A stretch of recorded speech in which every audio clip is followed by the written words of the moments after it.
Hello everyone, welcome back to our C for Coffee.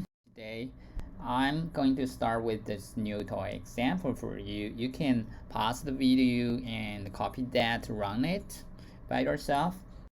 If everything goes right, you're supposed to have this. However, let's put it aside and go on for the lecture. After this lecture, you're supposed to be able to do it by yourself and understand what's happening in the code. Computers are about numbers, so let's start with playing numbers first. You probably have seen several times from our previous example that we're using int. It's actually for declaring an integer there. After the declaration, you can initialize it with some values like what we're doing here, and this is the way usually you're doing. However, you can actually do the declaration and the initialization by the same time, or you can, after the declaration, you can use those calculation operator you're familiar with to do this addition, subtraction, multiplication, and division. I don't have to explain more, I guess. However, remember when you are using a variable or a number to do the calculation, you have to initialize it before that. Otherwise, there will be an error appear. Okay, calculations are also easy.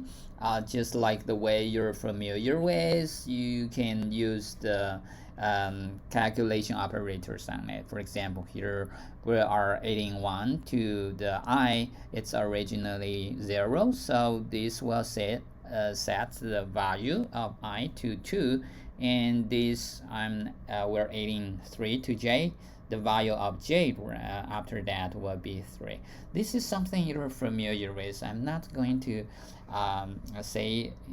introduce it anymore. However, remember there are some special way in C programming. You can do it this way, using this plus equal to finish the same thing of setting the value of I. It's the equivalent. And also there are incremental and decremental operators which are also equivalent to that, to add values to I and J.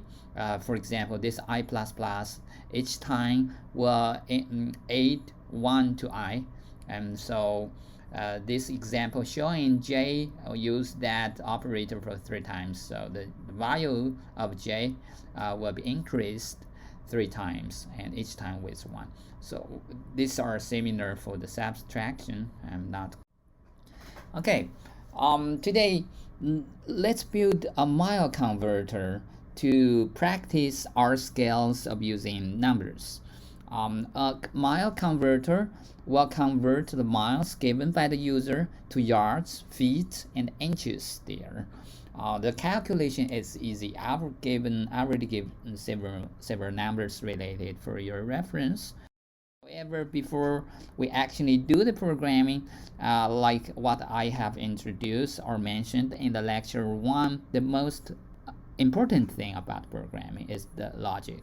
So let's have the logic clarified first. In this way, we can actually divide some of the complicated problem into sub-problems, which are much easier to solve. So to build a mile converter, we should follow 5 steps. First, we ask the user to input a number of miles to convert. And step 2, we convert the number by multiplication. Then we do this further again by following 3-4 steps, and then we print out that result screen. So this is the logic we're doing for the program.